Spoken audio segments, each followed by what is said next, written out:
Hi everyone, happy Monday. Um, my subject today, what I tried to talk about last week, and it came out so badly that I just deleted the video and I'm going to mute this camera. And it's delicate, and that's kind of the problem. It's hard to talk about, and especially if I want to include any examples. But it's about boundaries in both business and personal relationships. Um, and how to handle them. It also includes, when is an appropriate time to fire a client? And it's not meant to be negative at all, but I worry that it is going to come out that way. So, and I think I probably am going to touch on also emotional strength. So, it's a challenging topic because it's delicate, and because these videos are usually triggered by something that's happened in my life, so kind of keep that in mind. So the first reason I wanted to talk about boundaries, there is a gentleman that works for a rather prominent, very large nationwide company that has been trying to do business with me, and it kind of started out, he's like half my age. Let me begin there. I have kids older than him. It started out, fairly harmlessly. Let's go to lunch and discuss things, find out what you do, let me explain what I do, that kind of thing. And almost immediately, again, he's half my age, he started sending inappropriate texts. And by inappropriate, I mean they were highly personal. They were, I showed them to one of my adult kids and said, is he coming on to me?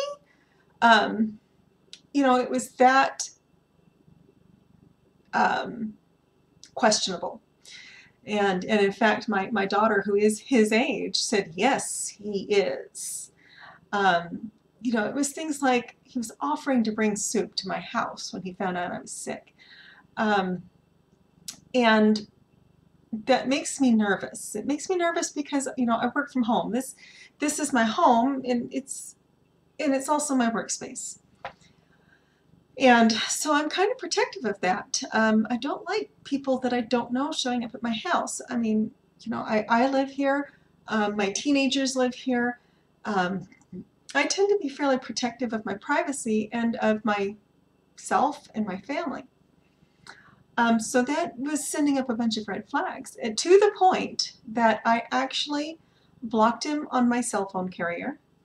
I blocked him on every social media that I could think of, so that he could not message me, he could not email me. I mean, he could, but I wouldn't get it. I just thought he was unethical at best, and, well, creepy at best, and unethical. And yet he's messaged me through my page, which means I can't answer him because I have him blocked through my profile. And, that's a little bit on the scary side for a woman. I don't know how it is for men, since I have never been one, but it's enough to really kind of make the hair on the back of my neck stand up. And I thought, I hadn't talked to him. I blocked him, and he's got to know that, and he's still trying to reach out. That's getting stalkerish. And again, there's no relationship there. If it was someone I had known for years, I might be a little bit more considerate of that. I probably would have even talked to them first, but this is someone that after one lunch meeting, he decided that I was his next girlfriend or something. I don't know. It really came across as creepy. So that kind of is what triggered the idea of wanting to talk about boundaries. And just so you know, it's not okay.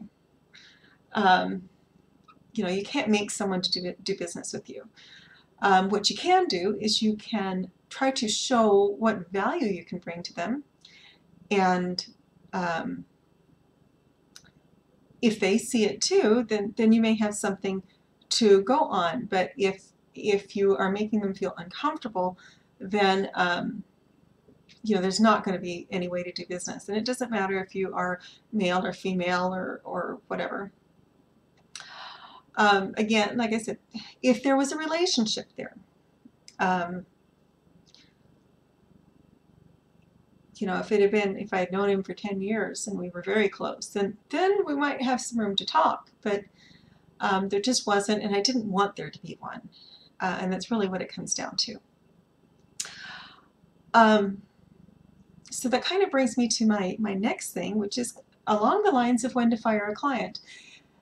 As a business owner, I never want to fire a client. But as a person, my first job outside babysitting was working with my grandmother at her electrical and plumbing supply shop. And she taught me how to take inventory and how to run the old-timey cash register, how to count back change, and how to keep a ledger book, and how to record a sale, and how to keep track of sales tax, and really kind of introduced me to the idea of accounting. And it made it more interesting because I could see in real life that this was important. My goal at the time was actually to become a computer programmer,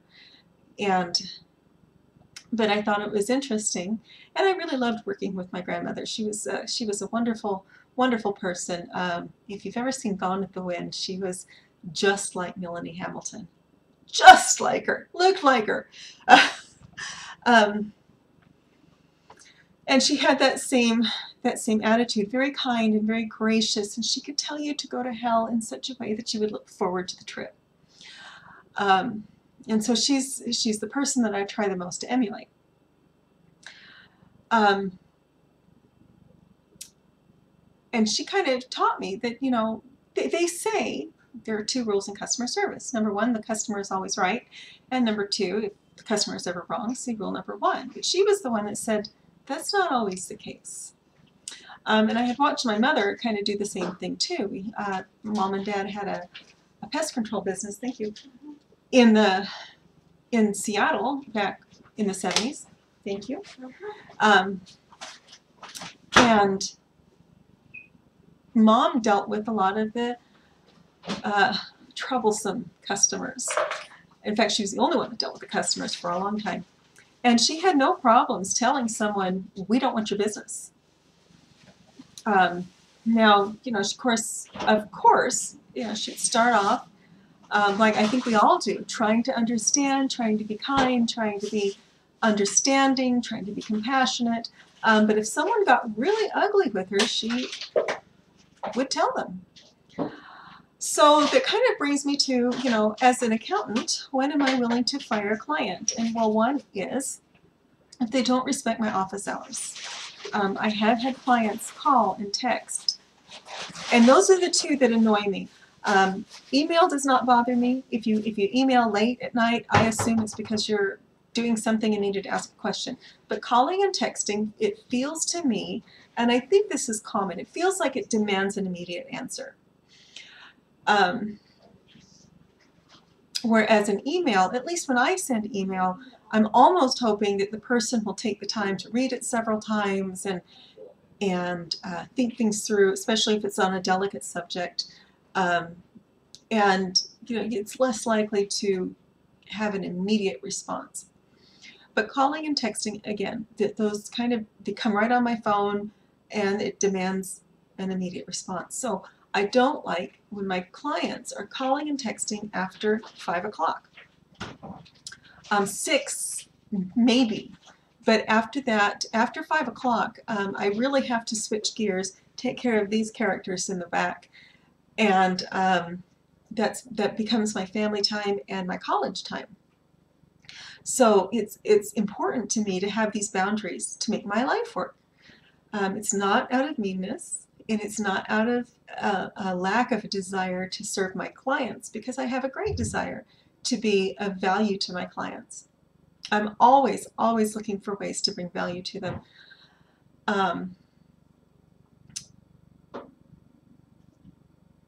So, once I might say, well, they're just kind of busy. But I have had clients that have asked me to come in to their office, which I don't do, and work for an hourly rate, which I don't do, on a holiday or a weekend, which I don't do.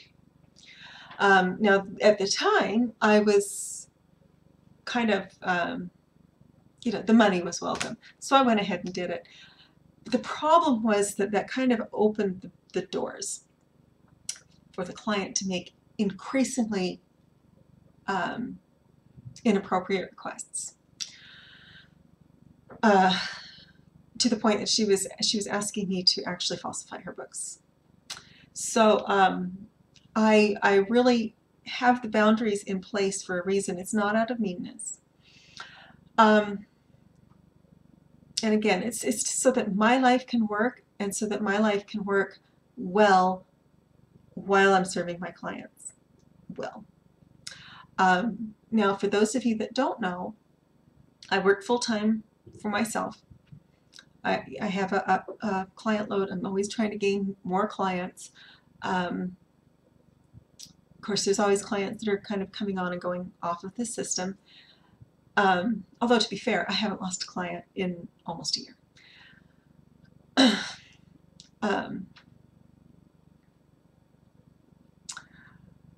I have one that I think is going to go sideways, and I don't know how much longer they are going to last, and they're the ones that take the bulk of my time. So I'm really looking for more clients to add to the system, but to get on my system, not on their system. So I have that, and that's my 9-to-5 job. At 5 o'clock, I switch gears. I take a break long enough to fix dinner for my kids and work out really quick. And I mean, it has to be really quick. I don't know how guys can spend 2-3 hours at the gym. I have 20 minutes, maybe 45. And I run in there, I'll do a 20-minute workout, lift weights for, as fast as I can, and then I gotta go. So it's frustrating when the gym is really full. And then I come back and I do my college work until 10 or 11 o'clock at night, which means I'm putting in easily 10 to 14-hour days. And I'm doing that because I want to be able to bring more value to my clients, and I want to be able to make more money so that I can do things with my kids. And so we all understand that sometimes you have to make a sacrifice in the short term for a long-term gain. There is one person, and I hope he knows who he is, that I'm trying to be extremely valuable to, because there's outcomes that I'm trying to obtain, and the only way to reach them is to become so valuable to him that he just can't do without me.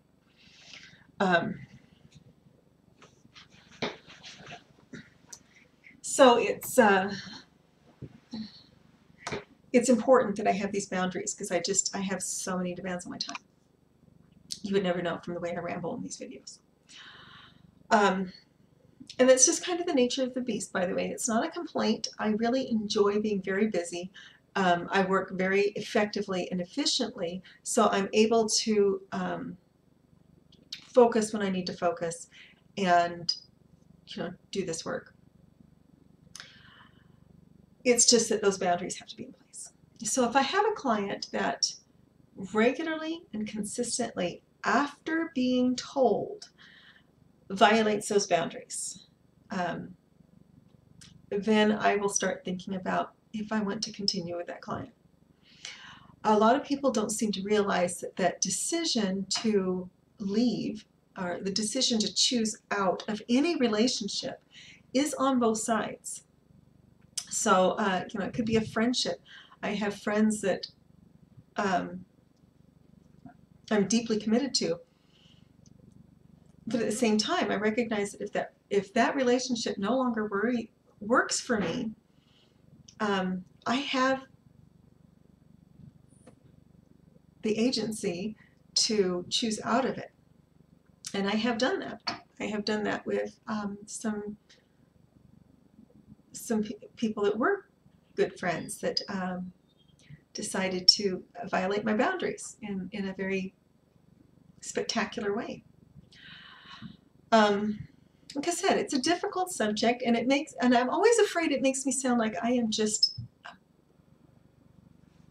not a very nice person. I'm actually very loyal. I'm actually very patient, and there's just a couple of things that just are no-goes, and I try to let people know right away that this is not okay with me. And if you want to keep my friendship, this is not okay with me. So anyway, so that's when I would decide, if a client's making unreasonable demands, if a client is reaching out on phone and text at times other than my stated office hours, if they are, by the way, my stated office hours are 10 a.m. to 5 p.m. Mountain Time, Monday through Friday. I don't make myself available on weekends. I don't make myself available on holidays, and I don't make myself available in the evenings or early mornings. It's just the way it is, and it's so that I can keep my sanity. Let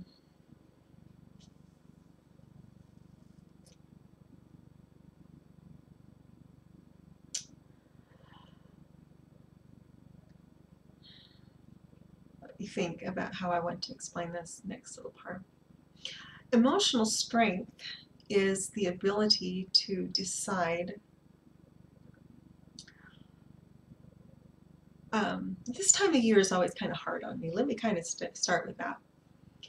This time of year is always really kind of hard on me because the days are getting shorter. There's much less late daylight hours. It's pitch black at 5:30 at night. I'm starting to feel like a vampire because I'm getting up before sunrise and going to bed after sunset, and so because it's kind of a tough time of year for a lot of people, and I have always kind of struggled as fall turns into winter. Now I love the early part of fall when the leaves are turning, but now as it's starting to come in more towards winter, and we've come off of daylight savings time, sunset is at like 5, it becomes, it's just hard for me to get the light that I need. I really am kind of a California girl at heart. I need the sunlight. And so this time of year I tend a little bit more towards depression. Last year at this time I had some pretty deep problems that were coming up, and as I worked on them, I was talking to a friend about what it means to be strong. And one of the things that I happen to know is that if I come out of a darker place in my life and I get strong again, I shed relationships. In fact, I will shed the relationships that have been the most important to me. And it's never an easy decision. This is about the time of year that I had a friend for a while that was a hairdresser, and she would just kind of frustrate me because even though she's really sweet, she would do things like invite herself to stay with me for a while. Again, I'm going to go back to the beginning of this video where I said my privacy is important to me. And then she would invite herself to call another friend of mine that I was very, very close, much closer to him than I was to her, and tell him that I did not need to be in his life. And that was such a boundary violation for me that I immediately ended my friendship with her. Because that was just, you don't call someone else's friend and say, well, I don't think you should be friends with her. And then she started to lecture me about him. And I was just like, no, we're done. We're done. But it's just one of those things that I've noticed about myself, that as I become stronger emotionally, I become less, I don't even know what the word is. I become more self-sufficient, for one thing. I said I'm currently divorced. I'm happily divorced. And I'm just at a time of my life where I know that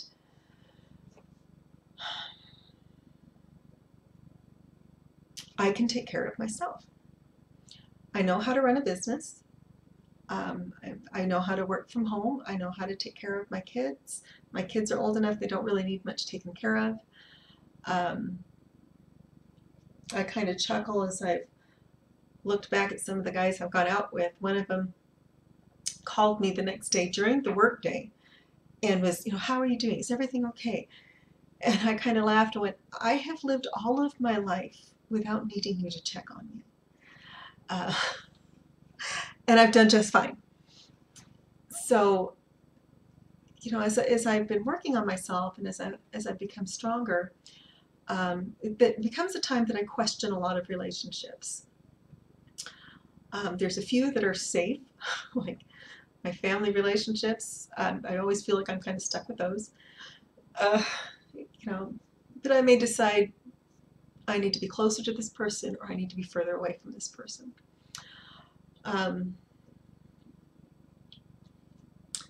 And I really think that emotional strength is the understanding that you are complete and whole all by yourself. You don't need a partner to make you whole.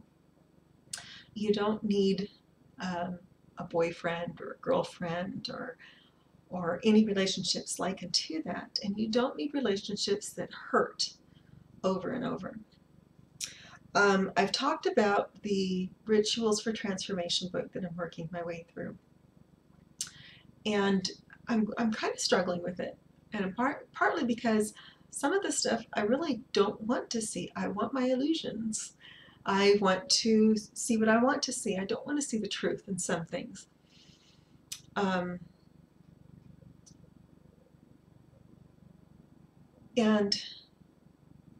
as I'm looking at the truth, then you have to act on that.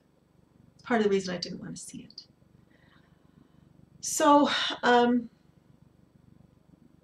when you're emotionally strong and mentally strong, you can let go of relationships that no longer serve. And like I said, it could be a client relationship, it could be a personal relationship. It could even be a family relationship if you have toxic relationships in your family. I'm blessed that I don't. I'm really blessed that I have friendships that have stood the test of time. I have friendships with people that I've known them since we were 2. And their moms and my mom were friends. I have, friendships that started with someone that everybody else thought was the complete polar opposite of me, and yet she's one of those people that I can call today, even though I haven't talked to her in a couple of years, and say, I need this, or I'm on my way, can I stay at your house? And her answer would be yes, and we would just pick right up where we left off. It would be as if no time had passed at all. And those are the ones that I really treasure, and those are the ones that don't create a lot of drama. And then there's the ones that you just really want them to work out. And sometimes they do. And sometimes as you become stronger, you kind of rethink things. So that's kind of it. That's really all I wanted to say tonight. this is like I said, it's a delicate topic. I always worry that it makes me sound like I just am completely self-centered, which I'm not, or self-focused, which I'm not. I'm actually, the people that know me most or know me best characterize me as being loyal and generous to a fault, and kind, and I put my friends ahead of myself most of the time, almost all the time. So just with that said, for the next week, this is the week before Thanksgiving. So starting tomorrow, I'm going to finish the month by putting up videos that talk about the things that I'm thankful for, because I have a lot. I'm thankful that I can work from home. That's been a tremendous blessing. Not everybody has this opportunity. Some people need to work somewhere else.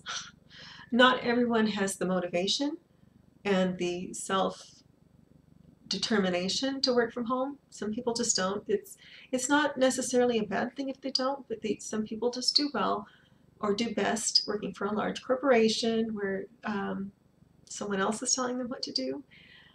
And I have really treasured being able to work from home and set my own schedule and pause my timer so I can go move laundry through or fold some towels and put them away so that, my house stays reasonably organized.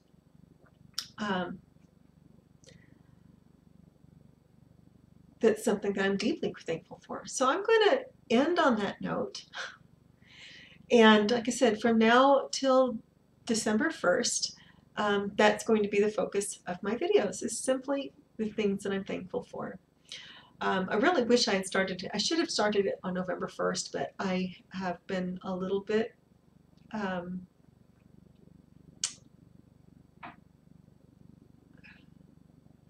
spacey. So we're going to start it now. You guys have a wonderful Monday. I'm thankful for you, and I will talk to you tomorrow. Have a great night.